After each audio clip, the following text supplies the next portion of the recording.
The verse from the Hebrew Bible is from Psalm chapter 90. The years of our life are 70, or even by reason of strength 80. Yet their span is but toil and trouble. They are soon gone, and we fly away. And the gospel lesson is from Luke chapter 23.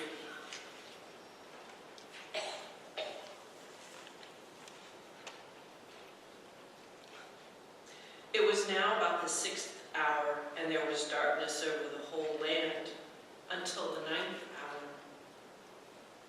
The word of God for the people of God. Thanks be to God. Is it working? I know you have to kind of have a nail with this one. Okay, now that does sound better. As you notice, the readings were very small today. Now, this is the 3rd time I've spoken, so you can understand when there's small readings, Bob's talking a lot. My message today, starting off with Psalms 90, and I can't see what I'm reading. That's the worst part. I went and did research about Psalms 90. That turns out to always be the way I am. I've got to research things because I just don't believe off of a whim. And when I went to research it, it says Psalms was written in a period of 1,000 years, from 1500 to about 500 BC. It was written by several writers, one being Moses. It was written from the period of Moses all the way to Ezra. And Moses wrote one psalm. It's been a credit to him. And it was Psalms 90. And the research I did from this historian says the psalm deals with the brevity of man's life on earth. Man's few years are compared with God who is eternal. Because of the brevity and weakness of our existence on earth, we are commanded to number our days. The score they're talking about, we know score is 20 years, so it's 70 to 80 years, roughly. And if you do research, that's just about what the lifespan of an American male or female is, 70 to 80. This means that we should use our opportunities in this life to the very fullest, because then we'll fly away. Now, this might be troubling today because this is topic of transformation. The first 2 talks I did, I had a stack of books and I read a lot of stuff, and that was about my miracles, because really I shouldn't be here today for what has happened in my life. Second, I had a bunch of tools talking about building and how you use the tools to build a house, and basically, in conclusion of that, we are the tools of God. We have to be used to build His kingdom on earth. So the transformation that I had started like 20 years ago. And it started on Thanksgiving 1995. Jared was about 2, almost 3 years of age. We'd gone up to Connie's mom's. We usually went up there every year for Thanksgiving and Christmas religiously. And we had a wonderful Thanksgiving. So we decided on Sunday we weren't going to go up there. We were just going to stay home and not go up 2 different days. And we were out raking leaves. And then the phone rang. She was in the house. The phone rang and she came running out. And she said, we got to go, we got to go. Mom had a stroke. So it was like the rapture. We just dropped, I just dropped the rake and we just went. It's an hour and a half away. We got there and she wasn't doing very well. It was up in Harford County. They had to transfer down to Maryland, shock trauma. They operated her on Monday. She did better. Looked like things was going well. She had turned for the better. Then she had a second stroke and passed away by the weekend, the following weekend. Now, I believed that scripture. She was 65 years old and just retired. And she was a wonderful lady. I expected down the road she was going to come live with us. So I had plans, my plans. They weren't God's plans. Going through that, I can't tell you how many times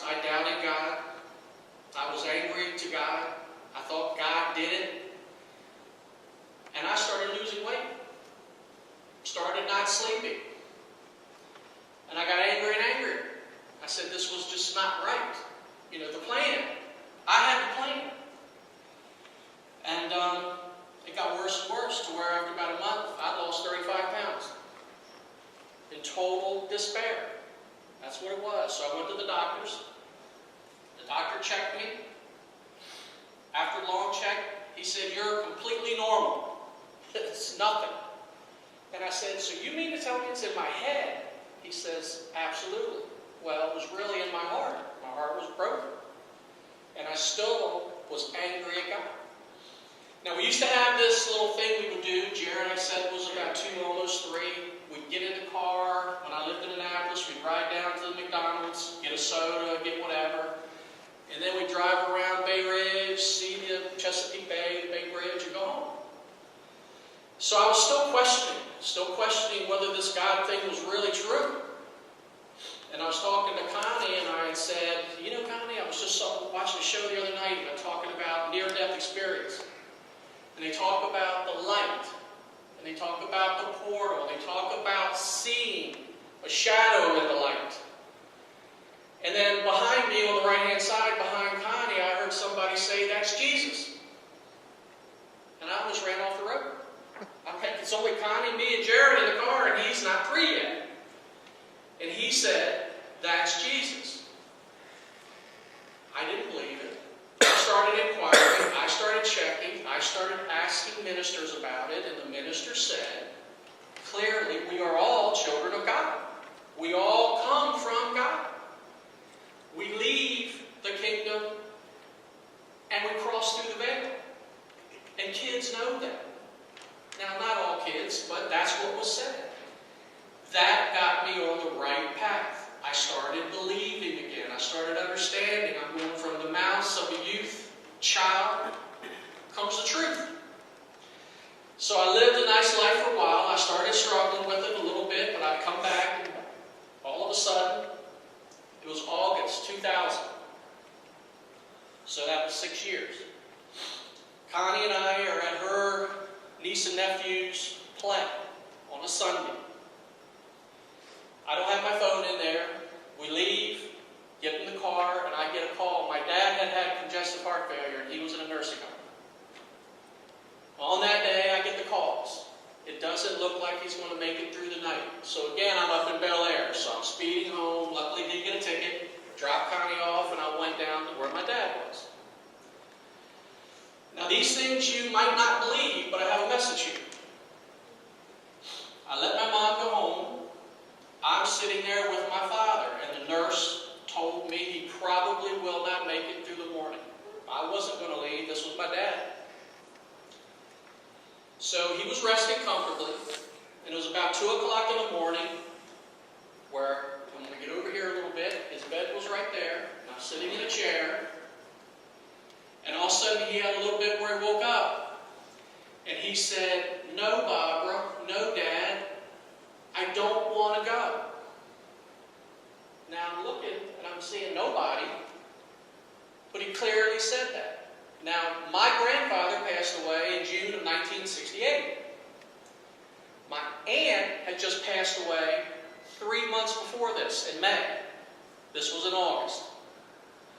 And I'm questioning, what do you mean? Why don't you want to go? Go where? So then I did my check later on. Crossing over, I've been taught by ministers that people will come and bring you over. These two, one passed away in 68, one just passed away 3 months ago. So I'm not doubting this, but I'm going, why did my dad say, I don't want to go? But the only way I can reflect on that is usually people don't want to go. They want to stay here. And I also believe he loved Jared so much that he wanted to stay. But he passed away within 3 minutes. And he was gone. So I spent a long time reflecting on that and asking, wow, God, what are you showing me here? These things I've heard, but I never thought were real. So now I've seen a young boy telling me that that's Jesus. He's there. And now my father has told me my aunt and grandfather were there. He saw them, and he was getting ready to pass over. So I was really, really struggling with that. Now, what that exemplifies is that my dad had gone. I was an only child, and I needed somebody. I always counted on my dad. He was always there to give me the answers. But now I've reached the point, oh Lord, show me the way. I was lost again. That's what death does. So, I come here and I meet a family. And the one thing I can say, I tried a lot of churches out. I mean, I did. This was a family here. And this is a family that I know. So I came here and started searching. I only went to Sunday school when I was a kid. And I went to church when I was older, but we have the 2 passages, and she has a sermon for 20 minutes, and then you go home. That's what church is like.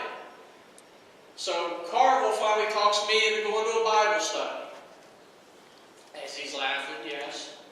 Never been to a Bible study, didn't understand it. Christianity and the teachings was just what they taught me. So we study a book called Luke. Didn't realize it from a historical standpoint. Luke was a physician, well learned. And what he ended up doing was he ended up going around Palestine talking to people that witnessed what happened to Jesus through his ministry. So he was getting first-hand information. So this book is what we got. Now, most things were by storytelling, but there were people that could write. Now, I've listened to ministers, some ministers that aren't good, some historians. All of this stuff never happened. It was a story. It was a fabrication. And that's what I hear all the time. It's not taught in school anymore. But yet it says, mostly letters and stories about Jesus were widely circulated and eagerly read. They were never intended for either a religious or intellectual elite. From the very beginning, it was meant for everyone. That's important. It says he was an educated, speaking about Luke, he was an educated and cultural man. The first real historian to write about Jesus. So it wasn't hocus pocus and miracles. He went around to talk to eyewitnesses that saw these things. Now the reason why I'm interacting this is, I just told you about Jared being almost 3 years old. I don't believe any one of you to believe me. Connie and I were there. I explained about my father. And he saw his sister and his father that was going to carry him across the other side. I don't expect anyone to believe me. I hope you do. So, what I'm putting in here is Luke went and traveled Palestine asking eyewitnesses, and then he wrote it down. He starts out in the prologue, Luke 1. Many people have undertaken to draw up an orderly account of the events that have occurred in our midst. It has been handed down to us by the original eyewitnesses and stewards of the Word. So most excellent Theophilus, which means lover of God. Since I had traced the course of all of it scrupulously from the start, I thought it a good idea to write an orderly account for you, so that you may have secure knowledge about the matters in which you have been instructed. So now I get good confirmation that this was an historical event. I believe in history, but maybe not the religious. But these people saw all the accounts of what Jesus had done. So where am I to deny it? I don't think any of us should deny it. It says, imagine a village in ancient Palestine. They didn't have printed books or newspapers, television, or radio. They had official storytellers. Some great event would happen, an earthquake, a battle, or the visit of an emperor. Within a day or two, the story would be told all around the village and would settle into a regular form. Everyone would know the story, but some of the better storytellers in the village would be recognized by the others as the right people to tell it. So through Carvel's instruction and understanding, I believe completely. But that leads me to my harder one, where I want to confirm that when people have tragic events, heartfelt events, they don't forget through their lifetime. It was January 2nd, 2007. On that day, I was off because Gerald Ford had a funeral that day. My mom hadn't been feeling well. Never said anything was really bad. She just hadn't been feeling well. So I would call her. I called Mom after my dad died every day to see how her day went, just to let her know that I'm still living. So I called her in the morning. I had taken Jared to school. And she said, well, she's still not feeling that good. And I said, tomorrow, if you don't feel better, I am taking you to the doctors. And she agreed. She fought it, but she agreed. I had to pick Jared up at 3 o'clock in the morning, or in the afternoon, I'm sorry. And it was a nice day, January 2nd, maybe about 40. And then his was at 3 o'clock. I stopped by to pick my mom, or talk to my mom at 2 o'clock. And I'll probably start quivering on this. I knocked on the door and there was no answer. Waited for a while because I had a key. I thought it was rude if I just walk in. Now my mom always had 2 television sets. She loved watching football. 2 games at the same time, just enjoyed that. So I opened the door and I walked in and I saw my mom sitting right where she normally sits, right on the edge of the sofa. And I talked to her and there was no answer. So when I got closer, I clearly noticed she had passed away. Not knowing what to do, sat there for a minute, cried for a minute. I realized I had to call the police. They came, went through all that. I had to go pick Jared up. I had to go home, talk to Connie, and let her know the story, what had happened. On Tuesday, we had to make arrangements. On Wednesday, I had to go get a suit, what have you. On Thursday, we had to go make the arrangements for the funeral supper afterwards. On Friday, we had the viewing, 2 services, and then the funeral was going to be on Saturday. Now, I didn't really know, because we weren't going to church then, who I was going to even have as a minister. It worried me. I was the only son. How was I going to prepare my mother's funeral? I had no idea. But answers kept coming to me. I kept asking, and they kept coming. I had called a pastor up at Hopewell Church, up in Churchville, up in Harford County. I didn't think he was going to come, but I couldn't believe he said, sure, I'd love to do it. So he was going to be the minister. Okay, got that out. Now the funeral's on Saturday. And I'm reflecting to you, this was my heartfelt time of life. I'm trying to compare it to Jesus' time.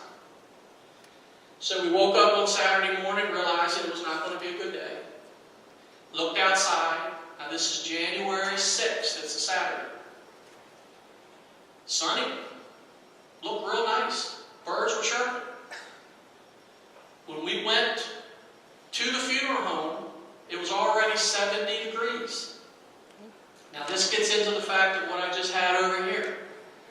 On Jesus' day, after he was crucified and he died, it got dark at noon.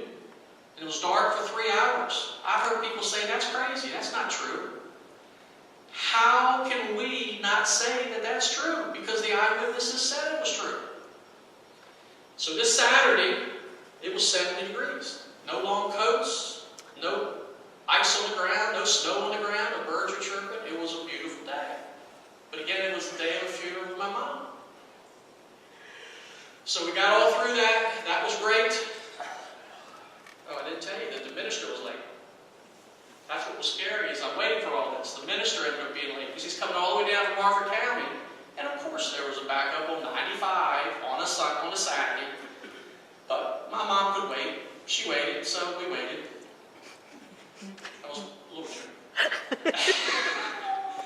The service was wonderful. And we went to the Elks and we had our dinner. And that turns out, you would think, to be the rest of the story. I had a friend that I played baseball with for 10 years up in Harford County. As you can understand, I took Connie up to Harford County to see her mother and grandmother a lot, so I had to find some things to do when I was in Harford County, so I played baseball. And he and I got to be very close, and he told me he was a medium. And I was like, what is that? And he said that relatives would come back and would talk to him in the evening, in dreams. Okay, I believe that. I thought, he was a nice guy. Don't know why he was telling me that. He'd never met my mother. So now here is the rest of the story, as they say, when it comes to Jesus. Here's my rest of the story. The funeral's over. It's Saturday. All the people go home, which they say every time there's a funeral, that's the worst part. All the people go home and now you're alone. So I'm sitting there thinking, dreaming, reminiscing. And then Sunday, we went to church. And Sunday, I'm just still in a depressed state. My friend calls me in the evening. And he says, Bob, your mom came to visit me last night. I'm going, Bill, what are you talking about? He said, she came to visit me last night. She wanted me to tell you, she said, Robert, I'm okay. Now, the strange thing is, Bill only knew me as Bob. He never heard me called Robert by anybody. And I'm going, okay, I understand that. And this is where, Susan, you're coming in. He said, on her garment, she had the Washington Redskins in it. And I'm sitting there laughing at this. I said, what do you mean, a Washington? He said, yeah. Later on, when I talked, and they said, that's in the medium, that's called confirmation. She used Robert, which he never heard, and she was a die-hard Redskin fan from the time she was a little girl. And they told me that is confirmation. She says, I'm okay. And immediately it just came over me that it's all true. Every bit of this Bible thing is true. Go to the next song, please. That tells the story.